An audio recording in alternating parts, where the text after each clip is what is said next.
नमस्कार दोस्तों, daily news India 1.0 में आपका स्वागत है। मलेशिया के प्राइम मिनिस्टर अनवर इब्राहिम भारत के दौरे पर हैं, लेकिन आते ही उन्होंने कुछ ऐसी बातें कह दी जो मोदी और शाह को बहुत ज़्यादा चुभेंगी। दरअसल वहाँ पर दिल्ली में उन्होंने एक Indian council of world affairs के कार्यक्रम में शिरकत की और वहाँ पर उन्होंने ये कहा कि भारत के अल्पसंख्यक धार्मिक मुद्दों से जूझ रहे हैं।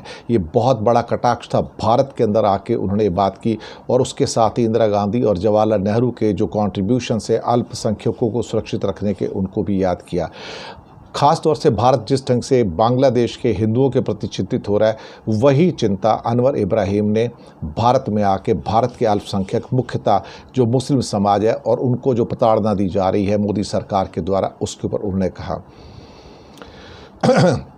उनका कहना था कि मैं इस तथ्य से इनकार नहीं करूंगा कि भारत को भी अल्पसंख्यकों और धार्मिक भावनाओं को प्रभावित करने वाले मुद्दों से जूझना पड़ता है, लेकिन हमें उम्मीद है कि भारत अपनी भूमिका को निभाएगा। इसके अलावा उनका ये भी कहना था कि मैं और मेरे से पहले पंडित नेहरू, जवाहरलाल, सुकार्नो और नेरेरे जैसे नेता उपनिवेशवाद और साम्राज्यवाद के खिलाफ रहे। हम मानवता, आज़ादी, ख़ास तौर से सबके सम्मान की बात करते आए हैं और ख़ास तौर से उन्होंने वहाँ पर इंदिरा गांधी और नेहरू का जिक्र किया। वो अपने आप में क्या कहते हैं कि बहुत महत्वपूर्ण है। उन्होंने कहा कि मैं एक छात्र नेता के तौर पर भारत कितनी बार आया हूं। एक युवा छात्र नेता के तौर पर एक बार मुझे प्रधानमंत्री इंदिरा गांधी से मिलने का मौका मिला था और एशिया के 9 युवा नेता उनसे कई मुद्दों पर सवाल कर रहे थे, जिसमें रंग भेद था, भ्रष्टाचार था, धार्मिक कट्टरता जैसे मुद्दे थे और इंदिरा गांधी का रुख था उसमें बहुत स्पष्ट था। अनवर इब्राहिम इस बात को भी नहीं भूले कि भारत में अरबिंदो जैसे विचारक हुए, गांधी जैसा नेता हुए और कई महान संत वगैरह हुए, तो उन सब की वो भूमिका है।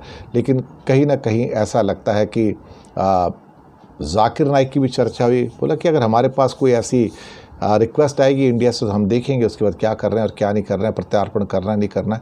लेकिन इज़राइल के अंदर गज़ा में उनकी जो नरसंहार है उसकी भी उन्होंने आलोचना की और भारत के अंदर ख़ास तौर से जो अल्पसंख्यकों को जो जूझना पड़ रहा है, अनवर इब्राहिम उस पर टिप्पणी करने से चूके नहीं। मुझे लगता है कि मोदी और शाह और भारत का विदेश मंत्रालय उससे काफ़ी परेशान नज़र आ रहा है।